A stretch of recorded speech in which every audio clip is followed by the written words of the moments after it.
તો જો ગબગોટા માટે આપણે રવો લઈ લીધો છે અને ગબગોટા બનાવીએ ને એમાં આપણે એકદમ જાડો જ રવો લેવાનો. જો આ રીતનો સૂજી રવો આવે ને એ. તો જો ખીરું તો આપણે પલાળી દીધું તો પછી ગબગોટામાં નાખવા માટે શાકભાજીમાં જો આપણે 2 તીખા મરચાં, 2 મોરા મરચાં, કોબી આ રીતે ઝીણું ઝીણું ક્રશ કરી લીધું છે, ટમેટા ઝીણા ઝીણા સુધારી લીધા છે અને ગાજર છે ને ડુંગળી છે. તો જો આપણે 2 કલાક રવો પલળી ગયો છે અને હવે ફાઇનલી ગબગોટા બનાવવા છે. તો જો એકદમ મસ્ત આથો હોય ને એવો રવો થઈ ગયો છે જો આપણો, ને એકદમ સરસ થઈ ગયો છે. તો જો હવે આપણે આ મસાલો જે વઘારીને રાખ્યો છે ને એમાં આપણે ધાણા ભાજી એક એડ કરી દીધી છે. તો જો ફાઇનલી આપણા બધા ગબગોટા બનીને રેડી થઈ ગયા છે. તો જો આખી થાળી ભરીને બનાવી નાખ્યા છે. ગુડ મોર્નિંગ, જય માતાજી, જય શ્રી કૃષ્ણ બધાને. કેમ છો બધા? મજામાં? આઈ હોપ કે તમે બધા મજામાં છો. અમે પણ મસ્ત મજામાં છીએ. ભાઈ સ્વાગત છે તમારા આજના એક નવા વ્લોગમાં. તો જો વાગવામાં થઈ ગયા છે 9:30 ને ફાઇનલ આપણે રેડી થઈ ગયા છીએ. દિયાબત્તી કરી લીધા છે નાઈને, ને નાસ્તો કરવાનો બાકી છે ભાઈ અત્યારે. તો જો રાતના કાંઈ મમ્મીએ સેવ ટમેટાનું શાક બનાવ્યું હતું ને, તો જો એ જાજુ બધું બનાવી નાખ્યું હતું. તે અત્યારે પડ્યું એટલે ઠંડુ શાક તો વધુ મજા આવે અત્યારે. ને મમ્મી જો ગરમ રોટલી બનાવે છે ને પાપડે શેકી નાખ્યો છે અને અથાણું મમ્મી તાજું બનાવ્યું છે એ પણ છે. તો આપણો કંઈક નાસ્તો છે અત્યારે. જય શ્રી કૃષ્ણ, જય માતાજી. કેમ છો બધા? મજામાં ને? અમે પણ મજામાં છીએ. હાલો જો નાસ્તાની તૈયારી થઈ ગઈ છે. આવી જાવ બધા નાસ્તો કરવા. ગરમા ગરમ રોટલી, સેવ ટમેટાનું શાક ને ગરમા ગરમ પાપડ બાકી છે. આજ મોડું થઈ ગયું. હા તો ઉઠીને બધી ખાઈ નાસ્તો ને ચા પાણી નાસ્તો બનાવીએ. કામ કરે તો મોડું થઈ જાય. પૂજા કરી લે એટલે હાલે. અને તો ઉપર બધા શું કહે ફૂલ જાને પાણીનો સ્પ્રે મારે. પાણી સુકાઈ જાય ને અત્યારે ઉનાળામાં તડકા કેવા બહુ પડે કામ. તો તડકા તો વાત જવા દે. સારા આપણે ભાઈ નાસ્તો કરીને જે શોપ ઉપર બ્લોગમાં આગળ બન્યા તો પણ ન હોય તો લાઈક શેર સબસ્ક્રાઈબ કરવાનું ભૂલતા નહીં. ગુડ મોર્નિંગ, જય માતાજી, જય શ્રી કૃષ્ણ બધાને. તો કેમ છો બધા? મજામાં? આઈ હોપ કે તમે બધા મજામાં હશો. અમે પણ મસ્ત મજામાં છીએ. તો જો કાલે કાંઈ બ્લોગ લીધો નહોતો તો એ બ્લોગને જ આપણે કન્ટિન્યુ કરી નાખીએ છીએ. અને જો સવારના કેટલા અત્યારે 10 વાગી ગયા છે અને આપણે જો અત્યારમાં ગબગોટાનું ખીરું પલાળવાનું છે. તો કીધું હાલો રેસીપી આપી દઈએ આપણે ગબગોટાની. તો જો ગબગોટા માટે આપણે રવો લઈ લીધો છે અને ગબગોટા બનાવીએ ને એમાં આપણે એકદમ જાડો જ રવો લેવાનો. જો આ રીતનો સૂજી રવો આવે ને એ. તો આપણે અડધા કિલામાંથી થોડોક ઓછો 250 જેટલો એટલો રવો આપણે લઈ લીધો છે અને હવે આપણે એમાં એકદમ ખાટી છાશ નાખવાની છે. તો જો વાટકાનું માપ કર્યો તોય હાલે આ વાટકીનું, પણ આપણે તો અટકરે જ નાખીએ છીએ. તો જો બહુ ખાટી નહીં ને બહુ મોરી નહીં એવી મિક્સ લેવાની છે છાશ. તો જો છાશ ને પાણી બેય નાખવાનું છે. નકરી છાશ નાખશો ને તોય ગબગોટા એકદમ સરસ નહીં બને. એટલે હવે આપણે થોડુંક એવું એમાં પાણી નાખી દેવું અને મિક્સ કરી લેવું. રવાને આપણે થોડીક વાર માટે પલળવા દેવાનો છે. તો જો આને મિક્સ કરી લઈએ સરખાએ.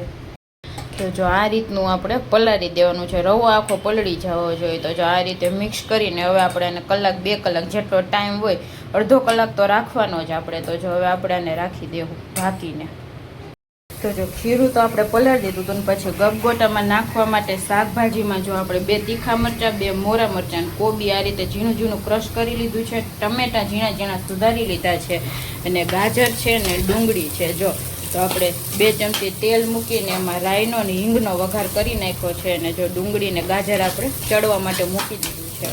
તમારે વઘાર હોય તો વઘારી શકાય ને નો વઘાર હોય તો કાચું પણ એમાં એડ કરી શકાય, પણ જો વઘારો તો ટેસ્ટ મસ્ત આવે. અધકચરું જ આપણે ખાલી આને પાકવા દેવાનું છે. તો જો ડુંગળી ગાજર થઈ જાય એટલે હવે આપણે એમાં કોબી એડ કરી દેવું. તો જો આપણે 2 કલાક રવો પલળી ગયો છે અને હવે ફાઇનલી ગબગોટા બનાવવા છે. તો જો એકદમ મસ્ત આથો હોય ને એવો રવો થઈ ગયો છે જો આપણો, ને એકદમ સરસ થઈ ગયો છે. તો જો હવે આપણે આ મસાલો જે વઘારીને રાખ્યો છે ને એમાં આપણે ધાણા ભાજી એક એડ કરી દીધી છે.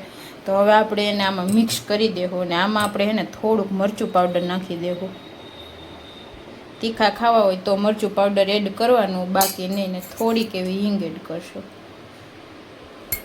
અને બાકી મીઠું નાખી દેવું આમાં થોડુંક.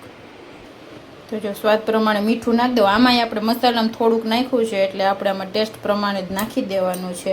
હવે આપણે મસાલો મિક્સ કરી દઈએ અને બધું મિક્સ કરીને પછી બતાવું જો તમને. તો જો મસ્ત મજાનો મસાલો મિક્સ થઈ ગયો છે અને બેટર એકદમ રેડી થઈ ગયું છે. તો જો એક આપણે અલગ બાઉલમાં કાઢી લીધું છે અને આમાં હવે આપણે છે ને થોડોક ઈનો નાખવાનો છે. તો જો ઈનો નાખીને થોડુંક એમાં આપણે પાણી એડ કરી દઈશું. થોડુંક આપણે ઢીલું બેટર કરી નાખશું.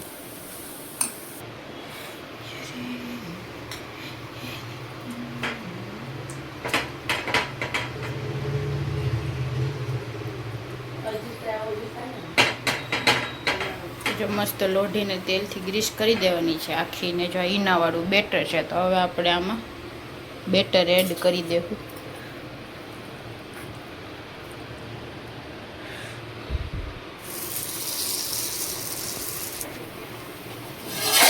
હવે આને ઢાંકીને ચડવા દેવું જો આપણે મસ્ત. તો જો ફાઇનલી આપણા બધાય ગબગોટા બનીને રેડી થઈ ગયા છે. તો જો આખી થાળી ભરીને બનાવી નાખ્યા છે અને ટમેટાની ચટણી પણ બનાવી નાખી છે. તો જો આની રેસીપી જોતી હોય ને તો પાછા કમેન્ટ કરજો તો આપણે આની રેસીપી આપી દેવું.